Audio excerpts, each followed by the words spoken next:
Hi, and welcome to the Ocean Expert Exchange, a webinar series produced by the UF Thomson Earth Systems Institute's Scientist in Every Florida School program and ANGARI Foundation, where you'll hear from a marine scientist who will present on their area of expertise, and that will be followed by a question and answer session.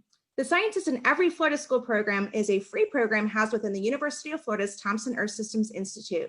The SEFS program connects and builds long-term partnerships between teachers and scientists in order to bring current scientific research and big data into classrooms in Florida and beyond. ANGARI Foundation is a nonprofit headquartered in West Palm Beach, Florida. The foundation supports and promotes marine science research and education, and many of the foundation's primary initiatives involve its 65-foot research vessel, the RV ANGARI, which completed its 34th mission earlier this year.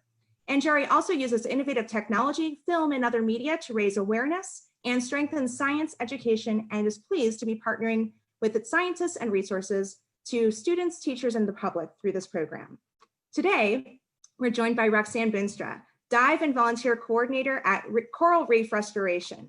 After completing her master's degree from the University of Miami's marine program, Roxane spent 6 years in the Cayman Islands. She worked as a Jill of all trades in the scuba and diving industry, amassing over 2,000 dives as an underwater videographer, scuba instructor, and dive master. As part of the Coral Restoration Foundation team, Roxane shares her passion for reef conservation by managing the Recreational Dive Program. Headquartered in Key Largo, Florida, Coral Restoration Foundation is the largest coral restoration organization in the world.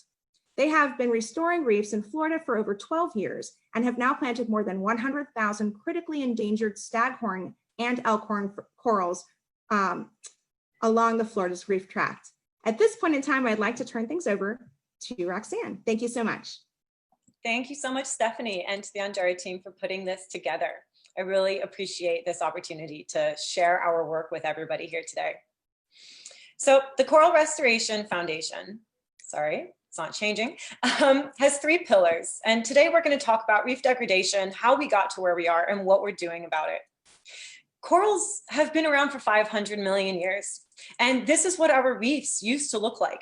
And in that time, they created this incredibly biodiverse environment that is home to at least 25% of all marine species. But unfortunately, this is what our reefs are starting to look like now. We call these rubble fields, but you can think of them as graveyards of these coral skeletons that are lying around.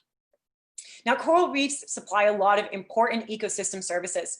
They support at least 500 million people directly around the world, not including all of the indirect people who rely on it. And they have an economic value that globally comes to nearly $10 trillion a year. And they've, as we said, serve a lot of important functions, both from a biodiversity perspective to support tourism and diving and fishing industries, but they're also critical coastal barriers to protect us from hurricanes. Unfortunately, we've lost 50% of our world's coral reefs in the last 30 years. But what's really terrifying is that in the next 80 years, within our lifetimes, all shallow water coral reefs could become extinct. So let that sink in for a moment. And let's put aside what this might mean to us personally, but what does this mean to us practically? We have no idea of the severity of the consequences for humanity and life on our planet if our coral reefs disappear. Let's look specifically in the backyard of the Florida Keys at the Florida Reef Tract. The Florida Reef Tract is the 3rd largest barrier reef in the world. It is the only barrier reef the United States has, and it stretches about 360 miles from West Palm down to the Dry Tortugas to the to the west of Key West. And again, it's a very important habitat for fish that's targeted by recreational dive industry and by the commercial fisheries. It brings a lot of coastal protection, and it's critical to a lot of the local economy. So what does reef degradation look like in real time? Well, let's take a look at Carey's Fort Reef. Carey's Fort Reef is in northern Key Largo, and in the 1970s, this is what it looked like. Take a second to look at this picture and see what strikes you. A lot of people comment that there's fish, that the water visibility and the clarity is gorgeous, that the coral looks amazing. And all of these things are true. But what's so important is the 3D structure that the Elkhorn coral you see in this picture that it provides. It's easy to imagine a big grouper hanging out underneath a ledge or a shark that's about to swim by. 10 years after this photograph was taken, this is what parts of Carey's Fort Reef start to look like. Now, we still have some structure and there are still some corals holding on for dear life, but by 20 years after this photograph, we see continuing degradation. And by 2014, this is what parts of Carey's Fort Reef are looking like. It's essentially that graveyard that I mentioned before.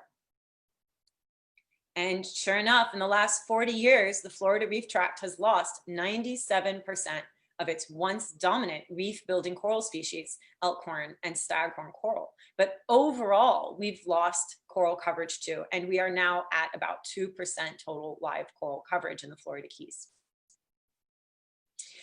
I really wish I could just snap my fingers and fix some things that we can then get back to normal life. But unfortunately, that's just not the case. And these local stressors are not unique to Florida. They are all over the world in the form of direct human impact, whether it be bombing a reef to try to get fish from it or to try to get different resources from it. Might be direct damage from divers and snorkelers or boaters.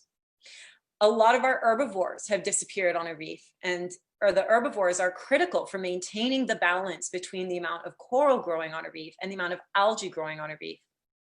There have also been disease events that have affected particular important species, like here in the Caribbean, that of the long-spined sea urchin.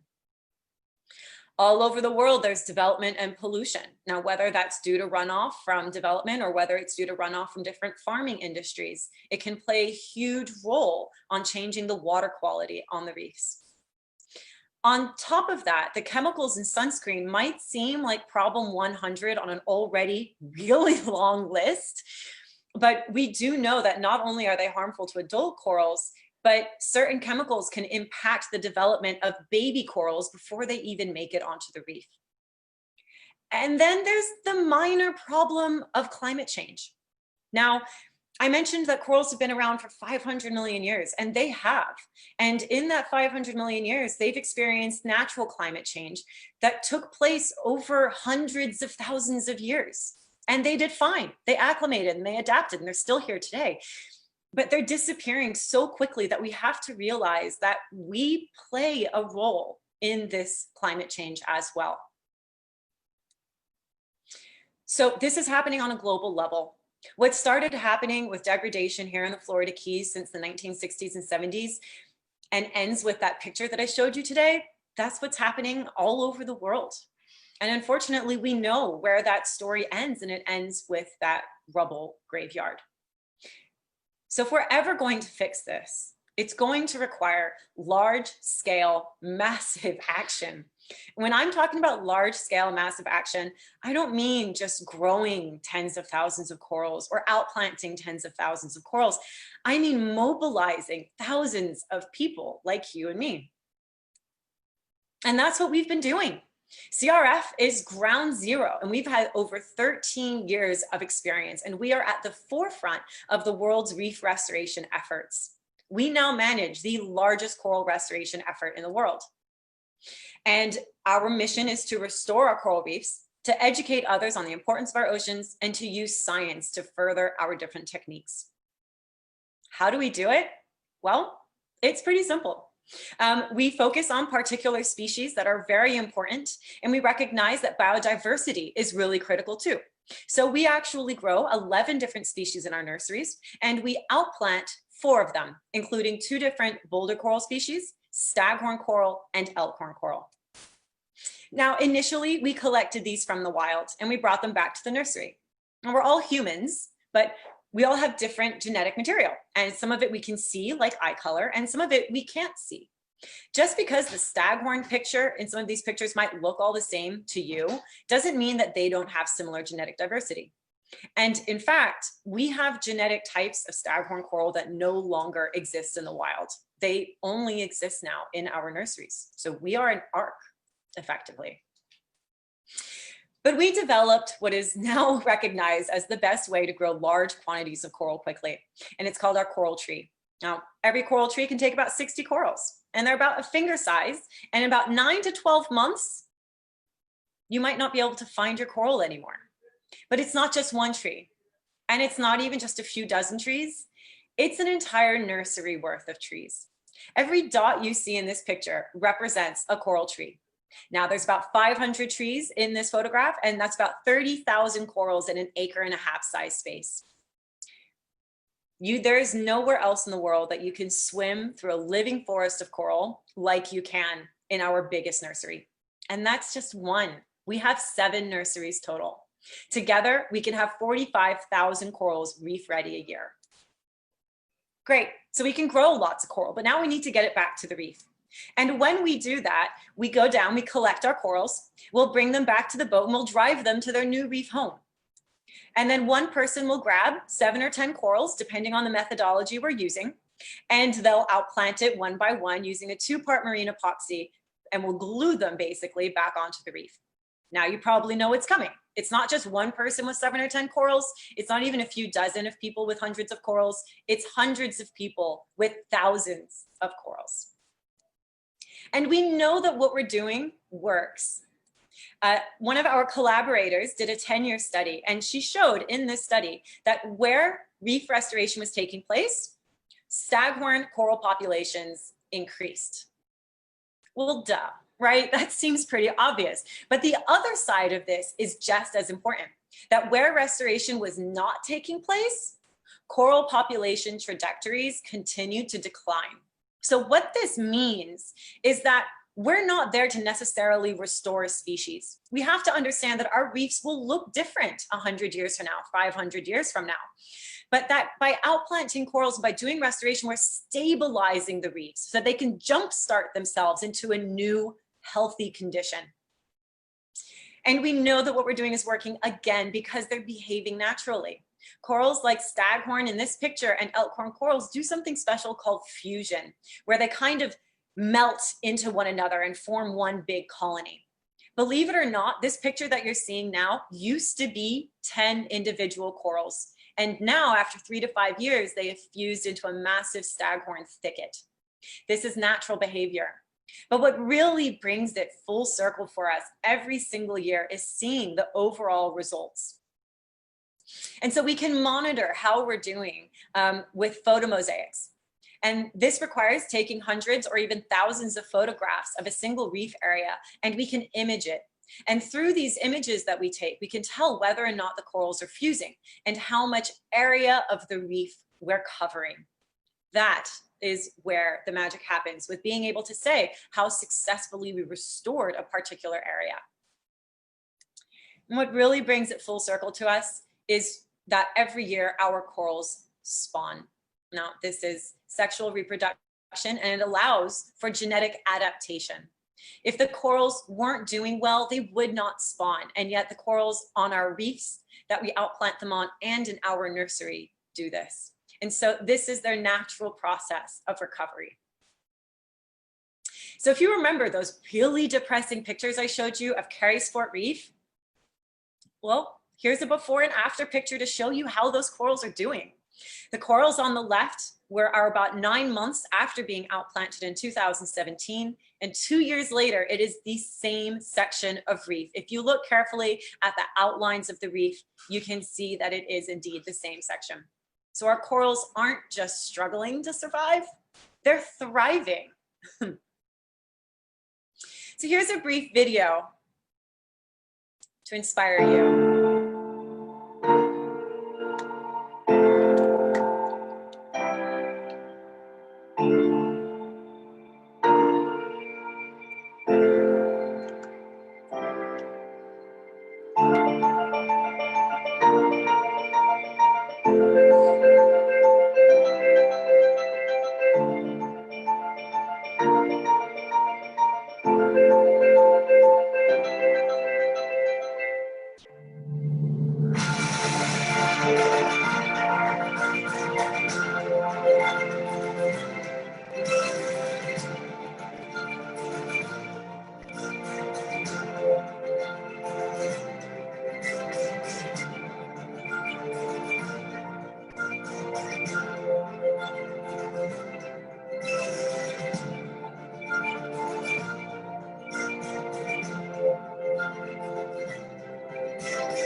So you might be wondering what you can do. Well, CRF is uniting the world's efforts. And so we're really trying to lead with NOAA at our side on being able to support marine scientists all over the world and reef restoration practitioners. We're building on our success and we're scaling up restoration efforts and our educational activities. Looking into the future, we're going to be leading a lot of the efforts with mission iconic reefs that I would be happy to talk about in questions or if you're interested in more about it. But for those of you who are teachers out there, your choices do matter. And what's really important that we want to educate people on is that you don't have to do everything perfectly. If people can find one cause, whether it is saying no to a plastic straw when they can, or whether it is doing something like voting in legislature, finding a cause that speaks to you and doing it, sharing it, encouraging other people to do it. We have educational workshops that we're happy to share that are all about coral and restoration themes. We are happy to set up Zoom calls with schools so that we can give presentations like this one to students so that we can, again, help them with finding their change. Thank you so much for your time today. I really, really appreciate it. And I absolutely love questions. So I hope we have time for some. Roxane, thank you. Our first question today is going to come from actually quite a few people had the same question. So Valerie, Lisa, and Selma ask, why do you outplant only 4 different species when you have 11 in your nursery? What happens to the other 7 species? That is a really great question. I always say that if you're considering a restoration program, you're limited by 3 main things. You have to think about what kind of budget you have. You have to think about what kind of resources you have, and you have to think about what you're permitted to do. So that question really lies in the 3rd aspect of it, in what we're permitted to do. We are permitted to have these corals in our nursery and to grow them. However, our permits do require a very long approval process if we want to outplant different corals. So we hope that with moving forward with this mission iconic reefs, which is going to highlight 7 iconic reefs along the Florida Keys Reef Tract, that we will be able to expand which species we're outplanting. But we still have to get approval from the sanctuary, from the Florida Keys National Marine Sanctuary, as well as from Florida Fish and Wildlife and NOAA and all of these really important people moving forward. Sarah says, thank you so much for your presentation. And she also wonders if the species of corals grown in the nursery will have resiliency to acclimating to warmer waters or higher pH due to climate change. Sarah, thank you. That's a really, really great question. It's important to remember that the corals that we are outplanting now have already experienced quite a few fluctuations. Now, they're going to face more. So there's a lot of different marine scientists and practitioners who are taking different approaches to this. There is actually several scientists who are doing thermal tolerance and acidity tolerance experiments with corals, where they're exposing them to these regimes and these extremes and then allowing them to recover and doing it again and again and again in the hopes that they can then be returned to a reef and that those corals will bring in more resilience. So that's one aspect of it.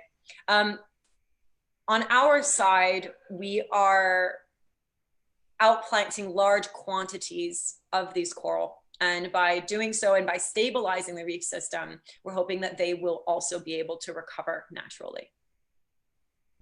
We have another very popular question. This one comes from Steve, Mary, and Peter, who ask, how do you retard the cycle of deforestation and ensure that the areas of restoration aren't subjected to the same stressors and depleted of coral as in the past? Ooh, I think that's a multifaceted question.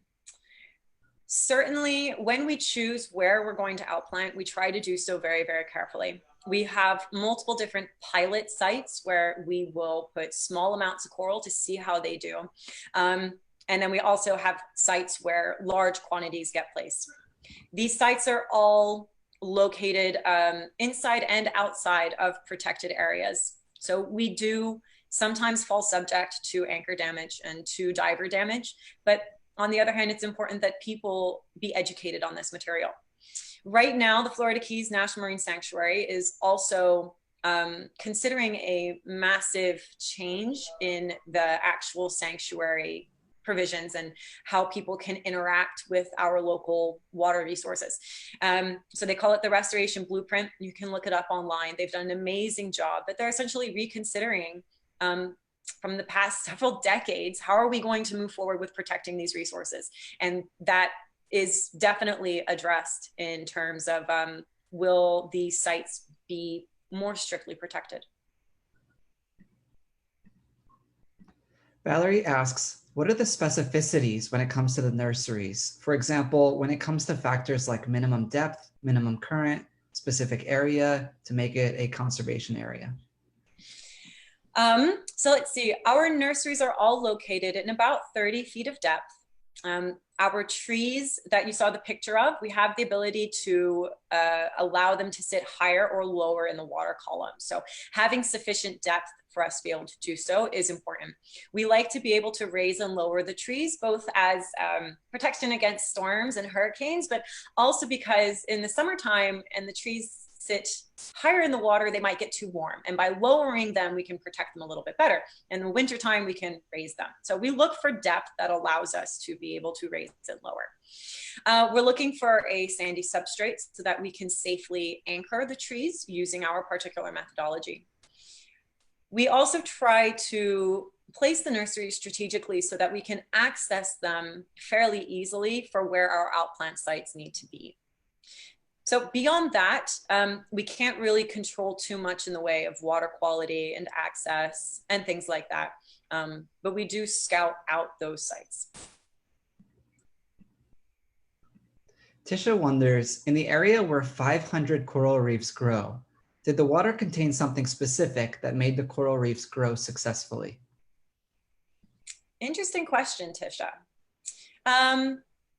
As you may or may not know, coral reefs are all located in a very, very thin strip around the world. And they only really exist in that area and that they thrive in that very thin location just around the equator, effectively.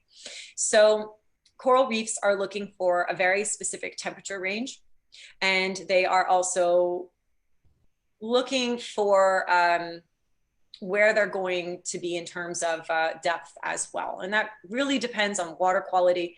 So for example, if your water quality is very, very good, you might be able to have coral reefs at deeper depths than you would where somewhere that water quality is a little bit lower. So for example, our coral reefs here in Florida might happen anywhere between 15 and 90 feet of depth, whereas somewhere with clearer water in the middle of the Caribbean, you might find corals growing all the way down to 300 feet of depth.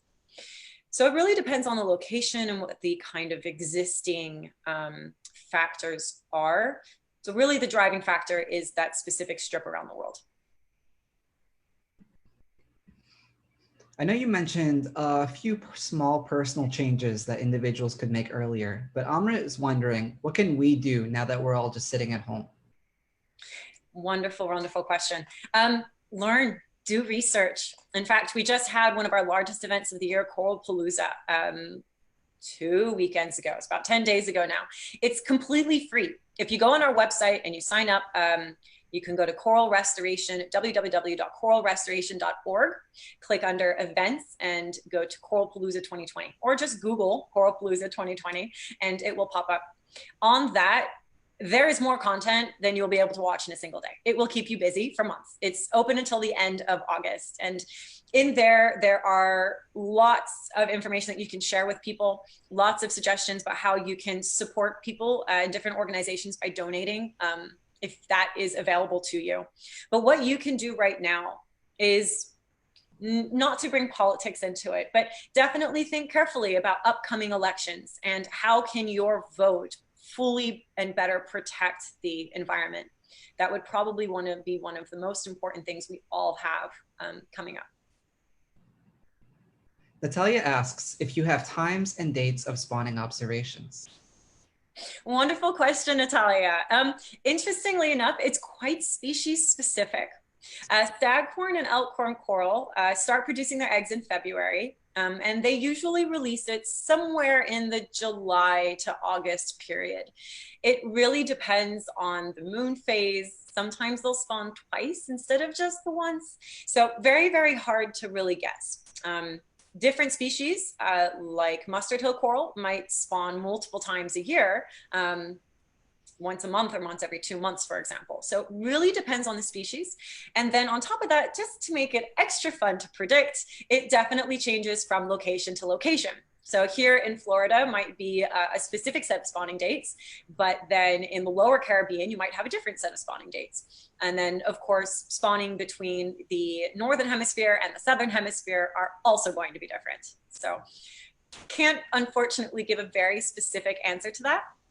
Now here in the Florida Keys, if you're interested in spawning, a lot of dive operators do try to take people out so that they get a chance to see spawning on some of our reefs from boulder corals and from staghorn and elkhorn corals. It's an amazing experience if you ever get the chance. We have time for just a few more questions. Our next one comes from Ada, who asks, I am a biology student and I'm wondering if there are other opportunities to do internships within your project, and maybe you could speak towards other students in general or just internships in general. Yeah, I love it. I'm so glad that she asked that question. Wonderful. Yes, we have a lot of ways people can get involved in our work. I'm part of our education program, and that's the main way that people will come through.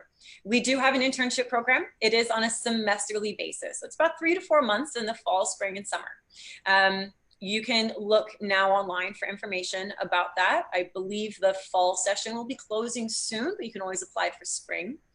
The internship has an educational focus. It might be more about land work, might be more about being in water, but we really want interns to walk away with the experience to get a job in the field. That's what we really want the internship result to be. We do have a volunteer program. The volunteer program is either for people who live within a 2-hour driving radius and can join us once every 2 months as a scuba diver or as a land volunteer, or people who are farther away and might be able to move or visit the Key Largo area for 3 weeks or longer at a time. Dive volunteers are so important to our work. We have so much to do and we cannot achieve our goals without our volunteers. There's lots of details on our website about that, but dive volunteers do have a lot of very specific requirements that they must be able to show us or achieve. Land volunteers are welcome on land all the time. And then lastly, we do have our recreational dive programs. These are one-day adventures where people who might not have all the qualifications or have the time to spend or be able to come down here for all of that requirements. So the one-day programs start with a morning of education, and then we will take the afternoon, weather allowing, to go in the water and do some hands-on work.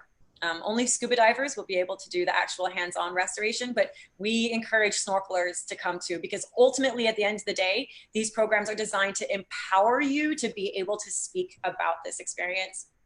And if you can't make it here and you've got a family or you've got a classroom, we're happy to arrange a Skype session. Seth is wondering, how do restoration efforts differ from different places around the world, whether it's in Florida or Australia or elsewhere? Sure, Seth. As I mentioned before, it really comes down to the budget, the resources, and the permits. But it also comes down for different places around the world about how degraded is your reef. Are you just trying to take some preventative measures, or are you truly trying to restore a reef that is as significantly degraded as ours here in the Florida Keys might be? Another factor is what techniques you might use for restoration. Again, we're permitted to use this tree structure and to use the technique where we're gluing the corals back onto the reef. But a lot of places around the world use completely different techniques. They might use ropes where they attach the corals to, and then they attach the rope to the reef. They might use it's called a spider, and it might be showing my age a little bit here, but if you go back to like those old playgrounds and those kind of semi-spherical jungle gym things, that kind of look like that, just on a much smaller scale, and they're made to be stackable and connectable, and you essentially attach the corals to that structure and off they go. So it's really just limited by people's imaginations and knowledge of their reef. And our last question for today is going to be, what keeps you hopeful or optimistic for corals within Florida? That is always a challenging question. I suppose because the alternative isn't acceptable to me. I grew up in the Miami area, and I grew up scuba diving and free diving, and just enjoying the beauty of the natural resources around me. I can't imagine it not being there anymore. I want any children I might have in the future to be able to have the same experience that I did, and grandchildren too as well. I'm also just unsure about what would happen if they disappeared. So part of it is just that the alternative isn't acceptable to me.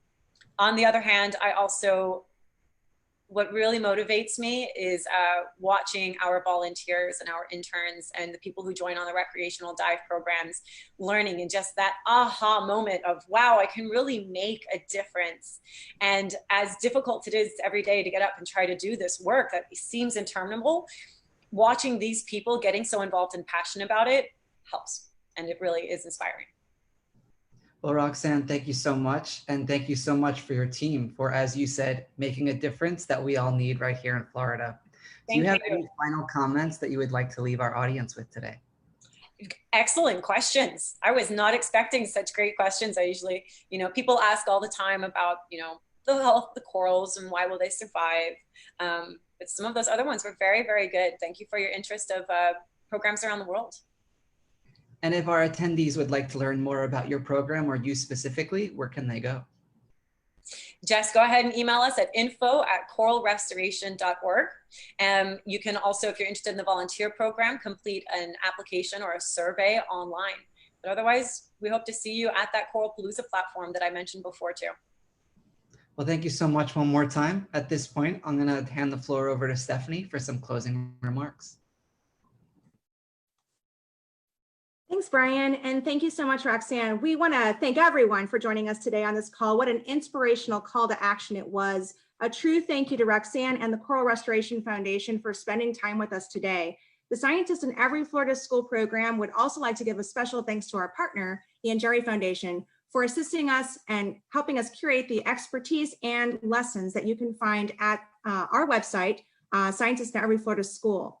Again, the Ocean Expert Exchange Series is something that we are very privileged and proud to bring to you. You can find more information about all of our programs by visiting our website, seen here on your screen. You can also find a recording of today's session, as well as previously recorded Ocean Expert Exchanges at the YouTube channel for Scientists in Every Florida School, UF Thompson Earth Systems Institute, as well as our website.